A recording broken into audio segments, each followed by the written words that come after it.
Merci, Monsieur le ministre. La parole est à Monsieur Julien Aubert.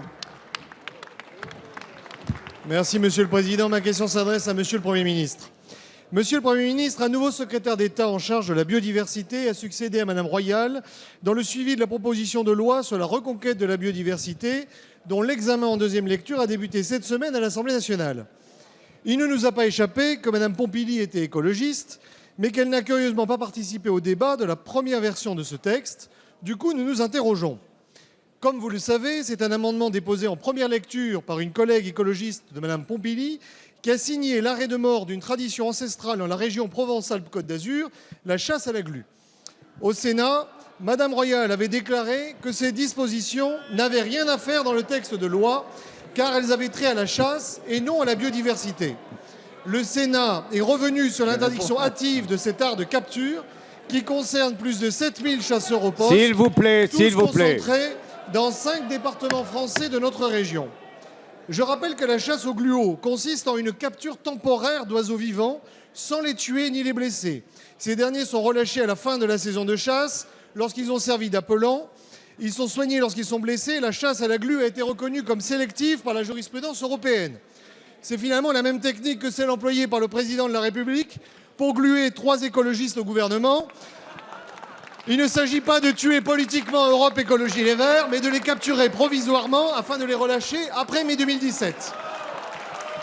Quoi qu'il en soit, l'obsession idéologique contre cette pratique inoffensive est stupéfiante et c'est pourquoi de nombreux députés de tous les bords de l'hémicycle entendent faire barrage à cette politique néfaste. Comme Mme Pompili n'est pas connue spécifiquement pour être très favorable à la chasse, puisqu'elle a déposé une proposition de loi visant à interdire la chasse à courre, à corps et à cri, et de multiples amendements en ce sens, la question que nous nous posons est simple. Est-ce que votre gouvernement sera celui qui tuera cette tradition multiséculaire de Provence ? Monsieur le Premier ministre, les chasseurs de la région Provence-Alpes-Côte d'Azur ne sont pas Merci. La parole des est à canards. Madame Ségolène Royal, ministre de l'Environnement, de l'Énergie et de la Mer. Merci, Monsieur le Président. Monsieur le député, S'il vous plaît. venez. Ce sont des propos d'un grand amoureux de la nature que nous venons d'entendre. Et laissez-moi vous dire en toute sérénité, puisque les travaux de l'Assemblée nationale en première lecture et du Sénat également en première lecture ont été particulièrement sereins et respectueux des opinions des uns et des autres. Laissez-moi vous dire que la loi sur la reconquête de la biodiversité à laquelle Barbara Pompili s'est attelée n'est pas une loi pour la chasse ni contre la chasse. Et donc je souhaite que ce projet de loi, le gouvernement souhaite que ce projet de loi soit à l'abri des polémiques de toute nature. Que les pratiques des uns et des autres soient respectées. La chasse est autorisée dans notre pays. L'Office national de la chasse et de la faune sauvage sera associé aussi à la biodiversité. Les chasseurs, en tout cas ceux d'entre eux qui sont respectueux de la nature, sont associés à la reconquête de la biodiversité et des paysages.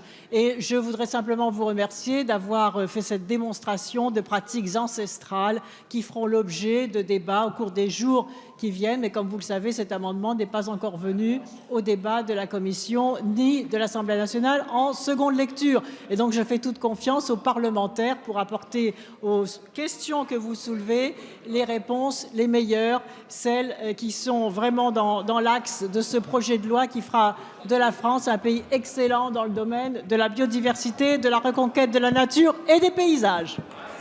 Merci, Madame la ministre, pour cette réponse complète.